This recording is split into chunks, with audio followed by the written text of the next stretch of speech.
이 시간 사도행전 18장 12절부터 23절까지의 말씀 가지고 전화위복이라는 제목으로 하나님 말씀 나누도록 하겠습니다. 전화위복이라는 말은 많은 사람들이 들어보신 적이 있고 아마 많이들 알고 계시는 그런 단어라고 생각합니다. 바로 화가 바뀌어 복이 된다 라고 하는 그런 뜻을 가지고 있습니다. 당장 벌어진 일이 우리에게 화가 될지언정 이 일이 복이 될지 끝까지 화로 남을지는 우리가 정확하게 알지 못한다라고 하는 것이죠. 왜냐하면 우리는 하나님의 섭리 안에서 살아가고 있고 적어도 그리스도인에게는 어떤 사건이 우리에게 주어졌을 때 이 사건이 결국 우리에게 하나님의 어떠한 섭리로 작용할지는 우리는 끝까지 지켜봐야 하는 것입니다. 그리고 이 일이 설령 우리에게 불행한 일로 끝맺음 당할지언정 이 일을 통해 하나님이 무슨 일을 더 해나가실지 우리는 언제나 하나님을 신뢰해야 마땅한 그리스도인으로서 이 세상을 살아가야 하는 그런 존재라는 것이죠. 오늘 주어진 이 말씀을 통해서 우리가 어떤 기준과 근거로 상황 너머에 계신 하나님을 신뢰할 수 있을지 고민하는 그런 시간이 되었으면 좋겠습니다. 오늘 본문은 사도 바울의 2차 전도행의 막바지 내용을 담고 있습니다. 본문에서 사건이 벌어지고 있는 지역은 바로 고린도입니다. 여러분, 고린도라고 하는 지역은요, 로마의 무역의 중심지로 알려져 있습니다. 그래서 현재 튀르키예 지역, 그리고 아프리카와 이집트, 그리고 로마 본토를 연결하는 항구의 주요 요충지로 알려져 있습니다. 그리고 항구도 2개나 보유하고 있는 꽤나 큰 도시로 알려져 있습니다. 고린도는 이러한 특성 탓에요, 기본적으로 한 민족이 절대 다수를 차지하고 있지는 않았습니다. 굉장히 여러 나라에서 많은 사람들이 와서 장사를 하는 그런 무역 도시로 알려져 있었기 때문에 이 고린도라는 도시의 특성상 한 민족이 절대 다수를 차지하고 있는 게 아니라 이렇게 아름답게 어느 정도 비율이 나눠져 있는 그런 상황이었습니다. 유대인들도 꽤나 다수가 이곳에 거주하고 있었고 로마인들, 그리고 아프리카에서 온 사람들, 이집트에서 온 사람들, 그리고 현재 소아시아 튀르키에서 온 사람들, 이 모든 사람들이 함께 어우러져 거주하고 있던 곳이 바로 고린도라고 하는 그런 도시였습니다. 그래서 고린도에서 살아가는 사람들의 특징은 뭐냐면요, 다른 나라의 문화들을 조금 거부감 없이 받아들이는 것, 바로 그 사람들이 살아가고 있는 삶의 양식이라 할 수 있죠. 그런데 물론 이러한 모습 때문에 훗날 사도 바울이 고린도 전서를 쓰면서 이 고린도 교회가 갖고 있는 고질적인 문제를 그렇게 지적을 합니다. 너희가 우상 숭배의 문화, 그리고 너희 안에 들어와 있는 이 음란의 문화를 너희가 어떻게든 끊어버려야 한다. 이 부분에 대해서 사도 바울은 무섭게 책망하죠. 그것은 이들이 다른 나라의 이방의 문화를 너무 무분별하게 수용했기 때문에 세상과 교회가 전혀 구별되지 않은 모습을 보였기 때문일 것입니다. 이러한 고린도의 특징으로 인해서 고린도에서 복음을 전했던 바울은 그래도 이곳이 이 바울이 전하는 복음 또한 거부감 없이 수용하는 곳이었기 때문에 매 안식일마다 회당에서 강론할 수 있는 기회를 얻게 됩니다. 여러분, 이것은 무슨 뜻일까요? 회당에 거주하는 유대인들이 사도 바울의 이 복음의 메시지를 뭔가 귀에 좋게 들었다는 것입니다. 그리고 심지어 더 나아가 고린도 지역에 놀라운 일이 벌어집니다. 그것은 바로 당시의 회당장이었던 그리스보가 회심을 한 사건이었습니다. 사도행전 18장 8절이 바로 그것을 증거하고 있는데요, 우리가 18장 8절 말씀 다 같이 합독하겠습니다. 또 회당장 그리스보가 온 집안과 더불어 주를 믿으며 수많은 고린도 사람도 듣고 믿어 세례를 받더라. 여러분, 이렇게 회당장도 회심을 하고 그리고 이곳에 거주하던 유대인들도 사도 바울의 복음을 매주 회당의 자리를 내주어 들을 정도로 고린도는 나름 열린 마음을 갖고 있는 아주 장점이 풍부한 사람들이었습니다. 그래서 사도 바울은 이곳에서 어느 정도 행복한 사역을 계속해서 지속해 나갈 수 있었습니다. 그런데 사도 바울의 고린도에서의 사역이 꼭 잘 풀리지만은 않았습니다. 바울을 대적하는 유대인의 세력이 그곳에 들이닥친 것이 바로 그 원인입니다. 이러한 유대인들은 고린도에서 나서 자란 사람들, 일찌감치 고린도에 자리를 잡은 사람들이라 보기는 조금 힘들 것 같습니다. 왜냐하면 사도 바울이 어느 정도 일정 기간을 두고 계속해서 지속적으로 회당에서 말씀을 전할 정도로 고린도에 사는 유대인들은 사도 바울에 대해서 좀 호의적이었기 때문입니다. 그렇다면 이 존재들을, 이 유대인들을 어떻게 우리가 봐야 할까요? 사도행전 18장 2절에서 우리는 굉장히 중요한 힌트를 하나 볼 수 있는데요, 우리는 이 말씀을 통해서 브리스길라와 아굴라를 사도 바울이 만났다는 것을 확인할 수 있습니다. 그리고 이때 당시에 그 외에 많은 유대인들이 대거 유입됐을 것이라는 사실 하나를 확인할 수 있는데요, 우리 2절 말씀 다 같이 합독하겠습니다. 아굴라라 하는 본도에서 난 유대인 한 사람을 만나니 글라우디오가 모든 유대인을 명하여 로마에서 떠나라 한 고로 그 안에 브리스길라와 함께 이달리아로부터 새로 온지라 바울이 그들에게 감해. 여러분, 글라우디오 황제가 유대인들을 내쫓은 것은 로마에서 일어난 어떤 사건 때문입니다. 그것은 뭐냐면요, 유대인들 사이에서 예수가 그리스도냐에 대한 논쟁이 굉장히 뜨거운 감자로 일어났기 때문입니다. 이때 당시에 성령을 받은 그리스도인 유대인들, 그러니까 오순절 마가다락방에서 은혜를 받은 유대인들을 중심으로 로마의 교회가 세워졌고, 그래서 이 유대인들을 중심으로 그 주변에 있는 헬라인들, 즉 그러니까 로마인들과 함께 예수가 바로 그 메시아다, 예수가 바로 그리스도다라고 하는 목소리가 점점 커지게 됩니다. 그런데 강경파 유대인들은 이 말을 듣고 가만히 있을 수 없었습니다. 그래서 이 로마라는 도시 안에서 그들은 꽤나 크고 작은 다툼을 일으키게 됩니다. 이를 본 글라우디오 황제는 그래도 로마의 이 정책상 다른 종교에 대해서 그래도 꽤나 관대한 마음을 가지고 있었음에도 불구하고 이 유대인들이 정말 목숨을 걸고 싸우는 모습이 너무나도 불편했고 너무나도 시끄럽고 위험하다라고 판단을 했던 겁니다. 그래서 글라우디오 황제가 조치한 방법은 뭐냐면 로마 도시에 사는 유대인들을 전부 다 내쫓는 것이었습니다. 그런데 여러분, 우리가 생각해 보기를요, 현실적으로 이 사람들이 쫓겨나자마자 밥벌이를 하면서 당장 먹고 살아야 하는데 그렇다면 어디를 가야 하겠습니까? 굉장히 많은 사람들이 오가며 무역을 할 수 있는 고린도에 왔을 확률이 굉장히 높다는 겁니다.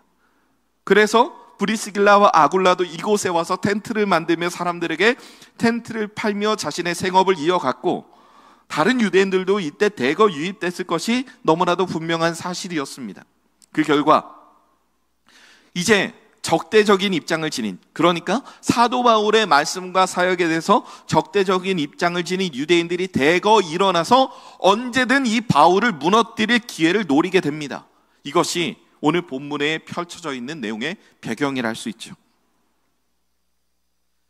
사도 바울이 고린도에 머물며 교회를 세운 기간은 1년 6개월 정도로 알려져 있습니다. 이 기간을 지내며 고린도가 속한 아가야 지방에 새로운 총독이 부임을 합니다. 바로 오늘 보면 12절의 말씀을 통해서 우리가 확인할 수 있는 것인데요, 우리가 12절 말씀 다 같이 합독하겠습니다. 갈리오가 아가야 총독 되었을 때 유대인이 일제히 일어나 바울을 대적하여 법정으로 데리고 가서. 여러분, 이제 새로운 총독이 부임했으니 이전의 총독은 뭔가 바울에게 호의적인 입장인 것 같고, 뭔가 이 사람을 통해 우리가 뭔가 이룰 수 없는, 그 바울을 무너뜨리는 일을 이룰 수 없다라고 기존의 유대인들이 판단하는 그 시점에 새로운 총독이 부임을 하게 된 겁니다. 여러분, 본디오 빌라도도 마찬가지였지만 그 지역에 새로운 총독으로 부임을 하게 되면 그 지역에 뭔가 통치 기반이 부족하기 때문에 어떤 사람들에게라도 인기를 얻어야 합니다. 그래서 선제적으로 유대인들이 바울을 끌고 법정으로 가서 아가의 총독으로 부임한 갈리오 앞에 바울을 세웁니다. 그리고 이 바울이 지금 우리 유대교를 무너뜨리고 우리를 혼란하게 한 주범이니 당신이 이 사람을 제대로 잡아주시옵소서라고 그렇게 부탁을 합니다. 왜 그랬을까요? 여러분, 이들은 알고 있었습니다. 사도 바울은 로마의 시민권을 지닌 사람이었고 사도 바울을 향해 그 누구도 함부로 손을 댈 수 없는 그런 존재라는 것을 이때 당시 웬만한 유대인들은 다 알고 있었기 때문에 로마의 총독 정도 되는 인물이어야만 사도 바울을 어찌할 수 있다는 걸 이들이 이제서야 깨닫게 된 것입니다. 그래서 사도 바울을 그렇게 갈리오 앞에 세우게 되는 것이죠. 그런데 여러분, 갈리오도 사실 그렇게 만만한 인물은 아니었습니다. 이 갈리오가 어떤 인물이냐면 이때 당시, 그리고 시간이 지나서 이제 로마의 황제에 네로가 등극을 하게 될 때 그 네로의 가정교사였던 세네카라고 하는 사람이 있습니다. 그 세네카의 친형이 바로 갈리오라고 하는 사람입니다. 이 갈리오는요, 세네카와 갈리오는 이제 한 배에서 난 형제지간이지만 사실 갈리오는 다른 귀족 집안의 입양이 된 상황이었습니다. 왜 그러냐면 어려서부터 이 갈리오가 보여준 뛰어남을 많은 사람들이 보고 인정을 했기 때문입니다.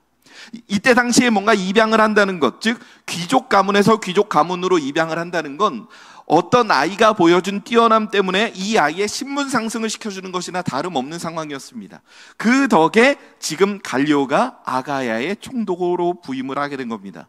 갈리오는 그래서 굉장히 영민했고 머리가 좋았던, 두뇌 회전이 빨랐던 사람이었습니다. 지금 내가 이 유대인들의 요구를 들어주면 이 유대인들에게 약점을 잡힌다는 사실도 너무 잘 알고 있었습니다. 그래서 이 갈리오가 택한 방법은 무엇이냐면, 너희 종교 안에서 일어난 사건은 너희가 알아서 처리하는 것이 옳다. 나는 너희의 종교 재판에 상관하지 않겠다라는 입장을 보이는 것입니다. 여러분, 누가 좀 보이지 않으십니까? 바로 본디오 빌라도와 뭔가 비슷한 입장을 지닌 것처럼 보입니다. 그런데 본디오 빌라도는 유대인들의 요구에 결국 졌고 갈리오는 이들의 요구에 지지 않았습니다. 다만 자신의 요구가 관철되지 않아서 화가 난 유대인들이 취한 행동이 있는데요, 바로 오늘 보면 17절의 말씀입니다. 우리 17절 말씀 다 같이 합독하겠습니다. 모든 사람이 회당장 소스데네를 잡아 법정 앞에서 때리되 갈리오가 이 일을 상관하지 아니하니라. 소스데네는 그리스보 다음으로 고린도 회당의 회당장이 된 사람입니다. 여러분, 회당장이 바뀌었다는 건 무엇을 의미합니까? 유대인들이 이전에 회당장이었던 그리스보에게 뭔가 불만이 많았다는 겁니다. 왜일까요? 감히 사도 바울 같은 사람에게 회당에서 말씀을 강론할 수 있는 기회를 주고 사도 바울 같은 사람을 인정해 준다는 것이 그들의 입장에서 뭔가 받아들여지지 않은 그런 화가 나는 일이었다는 것입니다. 그래서 그들이 보기에 나름 적합한 기준을 가지고 있다라고 판단했던 소스데네를 새로운 회당장으로 세웁니다. 근데 여러분, 좀 이상하지 않으십니까? 우리의 요구가 관철되지 않았는데 왜 밖으로 나와서 소스데네를 잡아다가 막 이렇게 충동적으로 때렸을까요? 사실 이 부분이 오늘의 본문을 읽어나가는데 굉장히 어려운 부분입니다. 근데 여러분, 우리 한번 생각해 볼까요? 새로운 회당장이 부임을 했습니다. 이 회당장은 다른 유대인들의 마음을 얻어서 자신의 지지 기반을 넓혀 나가야 합니다. 그래서 자신이 갖고 있는 회당장이라는 이 지위를 적절히 이용하며 살아야 합니다. 그런데 지금 그게 마땅히 자신의 힘과 능력으로 제대로 되고 있지 않습니다. 유대인들이 눈의 가시라 생각하는 이 바울을 제거해야 되는데 내보내지도 못하고 어떻게 하지 못했던 겁니다.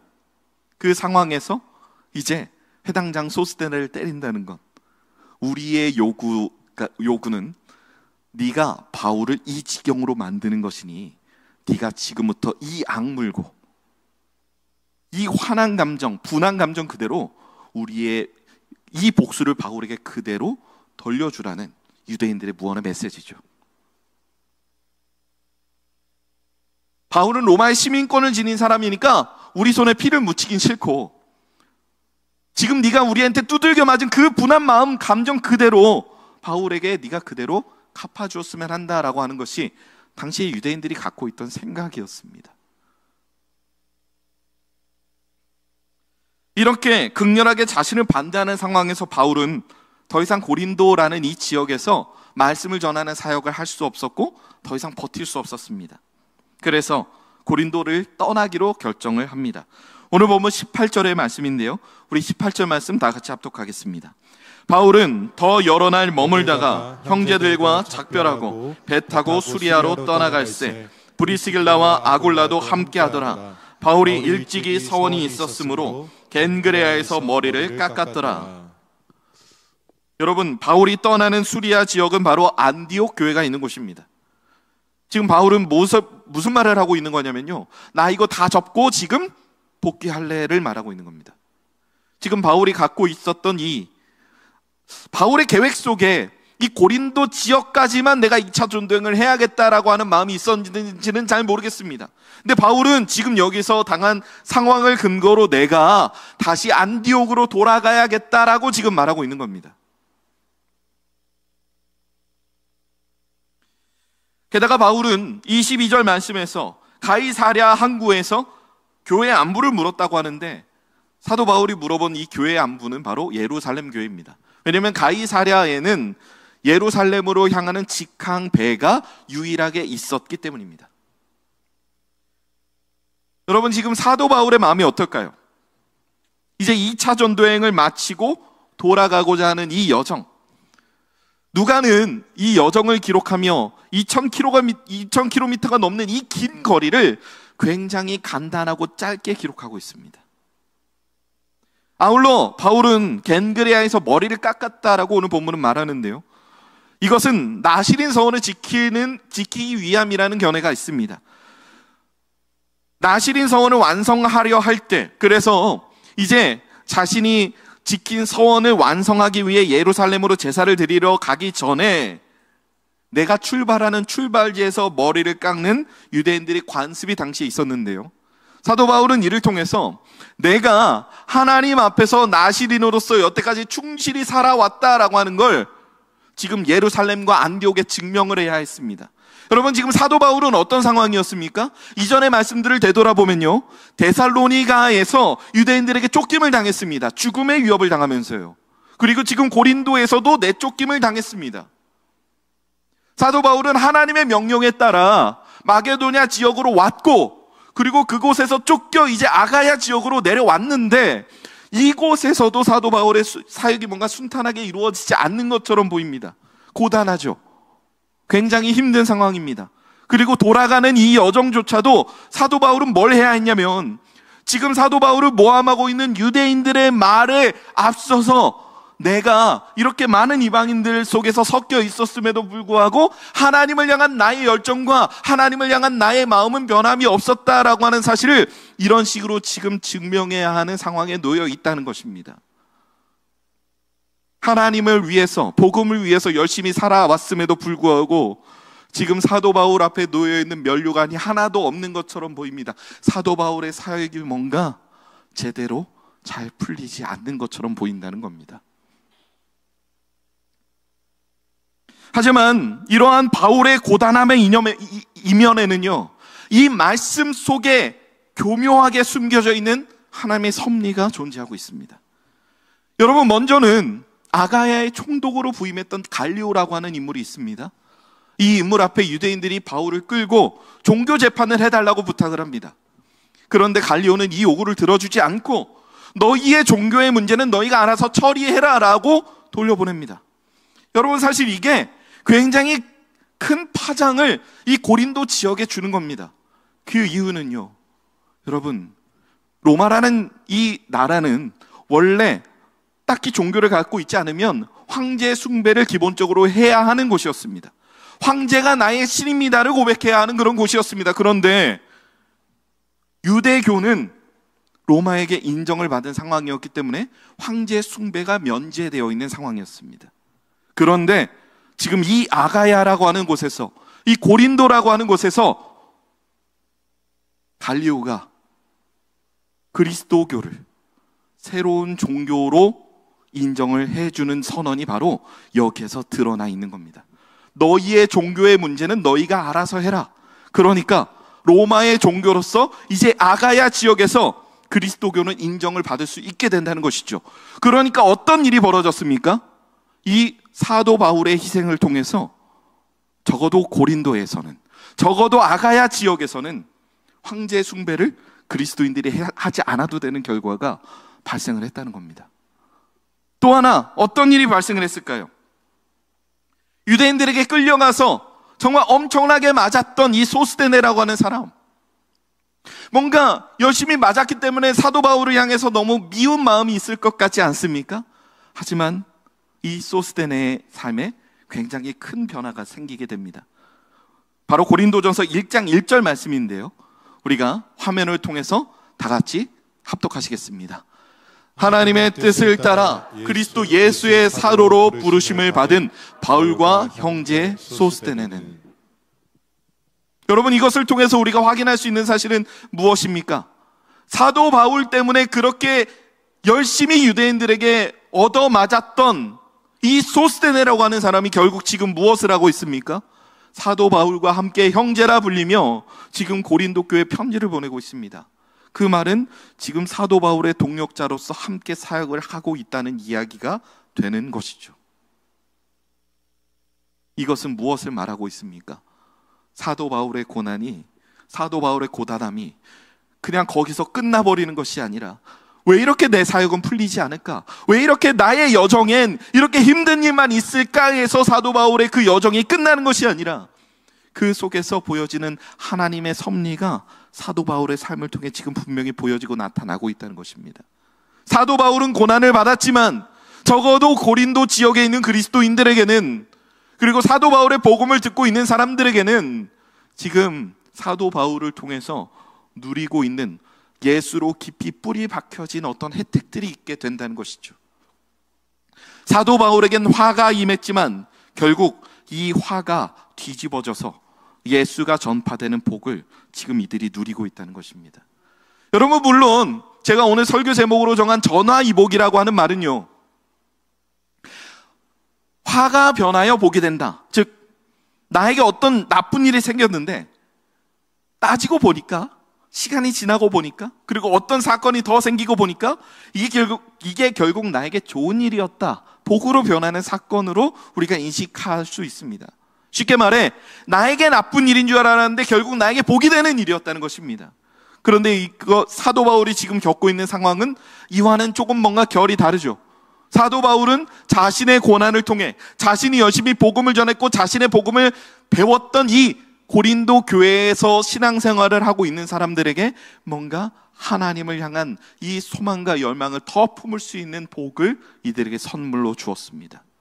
사도 바울이 누린 그 고난의 시간 덕분에 고린도 지역에 있는 그리스도인들이 더 하나님과 가까이 할 수 있는 복을 얻게 되었다는 것입니다. 표면적으로 바울에게 고난이 연속해서 주어진 것 같지만 이 속에선 하나님의 섭리가 그들에게 분명히 보여지고 계속해서 존재하고 있었다는 것입니다. 성도 여러분, 지금 사도 바울에게 보여지고 있는 이 전화위복의 삶은 사도 바울의 삶에서 끝나는 것이 아니라 지금 우리의 삶에도 여전히 지속되고 있는 것이죠. 다른 사람에게 나의 고난을 통해 나음을 입혀주는 것, 사실은 그것이 바로 예수님의 삶이라는 것입니다. 바울이 입은 고난이라는 이름의 화가 다른 이들에게 복으로서 작용하게 된 것은 사도 바울의 삶이 사도로서 어느새 자신의 고난을 통해 우리에게 나음을 주신 예수 그리스도의 모습으로 살아가는 그 예수님의 모습을 이제 어느새 사도 바울이 갖추게 된 증거로서 사용되고 있음을 우리에게 보여주는 것이라는 얘기입니다.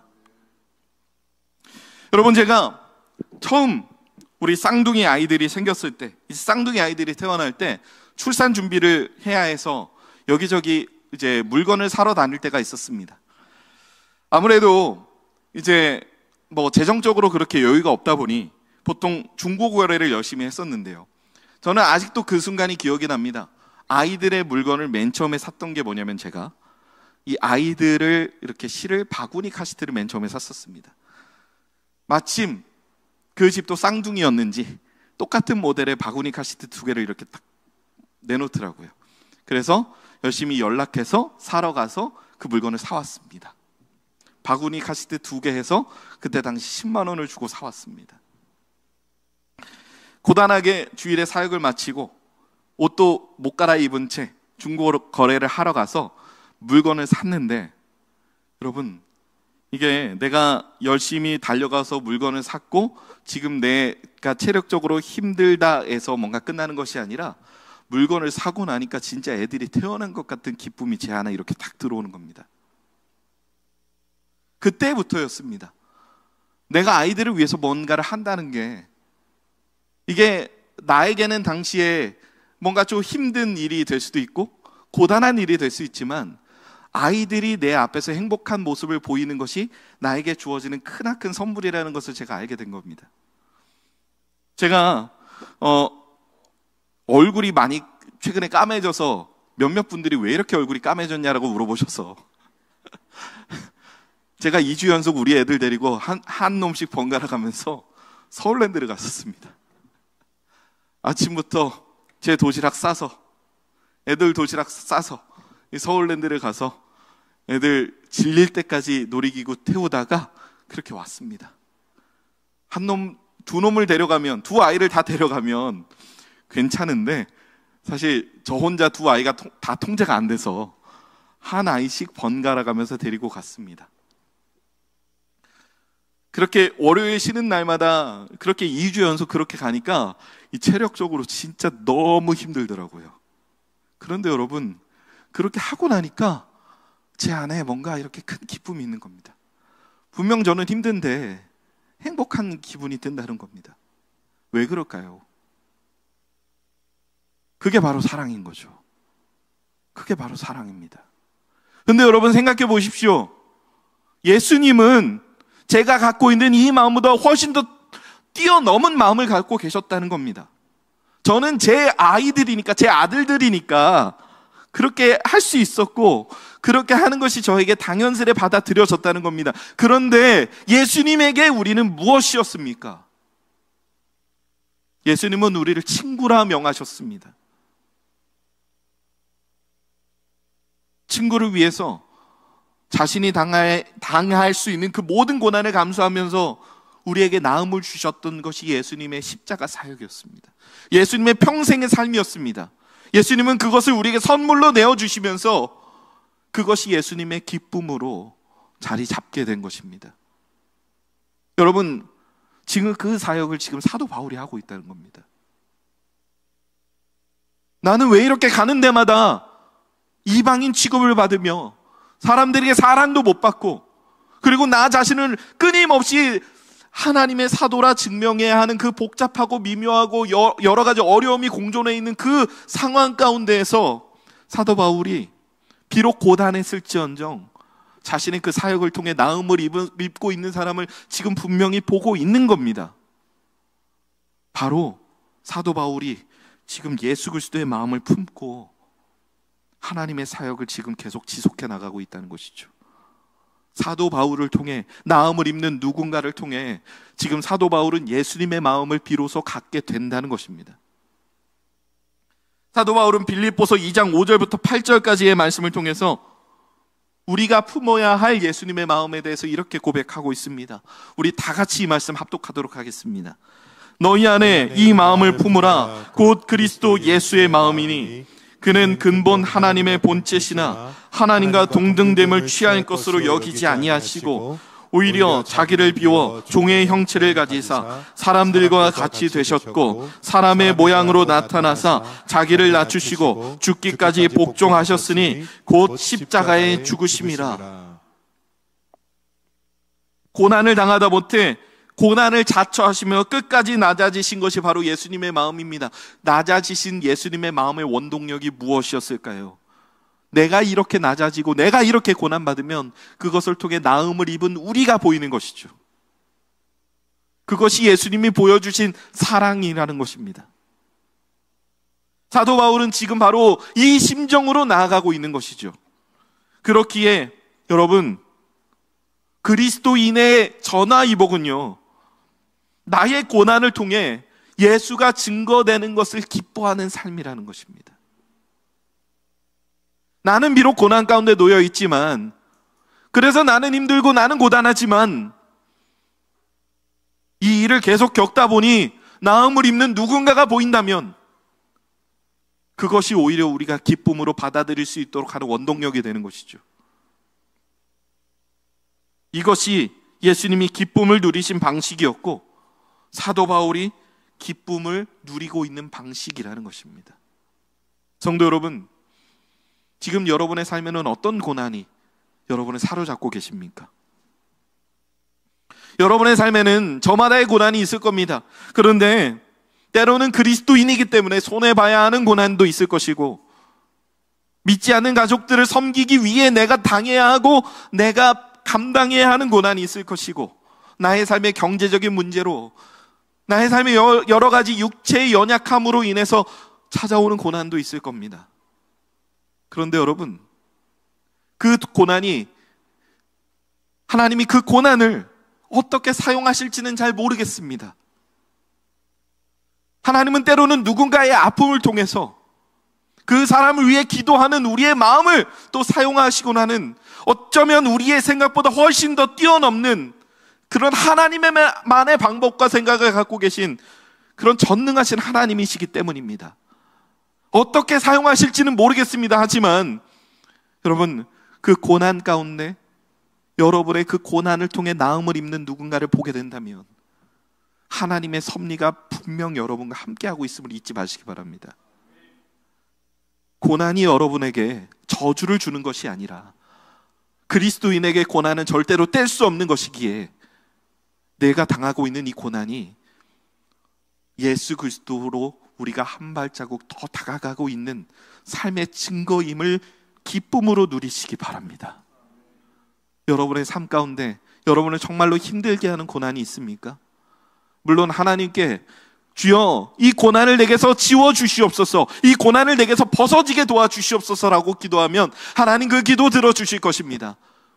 그런데 하나님이 정말 원하시는 건 우리에게 주어진 그 고난 속에서 우리가 예수 그리스도의 마음을 누리는 것임을 절대로 잊지 마시기 바랍니다. 하나님은 여러분이 그 예수님의 마음을 품기를 원하십니다. 하나님을 신뢰하는 저와 여러분이 되었으면 좋겠습니다. 하나님은 여러분의 삶의 고단함을 결국 예수 그리스도가 증거되는 복으로 바꾸어 주시는 분이시기 때문입니다. 여러분의 고난이 예수를 드러내는데 사용될 것입니다. 나 자신을 부인하고 나의 십자가를 지고 살아가는 삶이 고난을 벗삼아 살아가는 저와 여러분의 삶을 통해 펼쳐지게 될 것임을 우리가 추호도 의심하지 않았으면 좋겠습니다. 우리는 하나님의 부르심을 받은 그리스도인이기 때문입니다.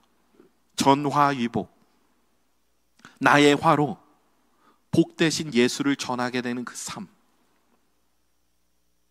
힘들지만 이 고난을 통해서 우리가 버겁지만 그럼에도 불구하고 그 안에 하나님이 주시는 평강을 누리며 그 안에 기쁨을 잃지 않는 저와 여러분의 삶이 되시길 주님의 이름으로 축복합니다.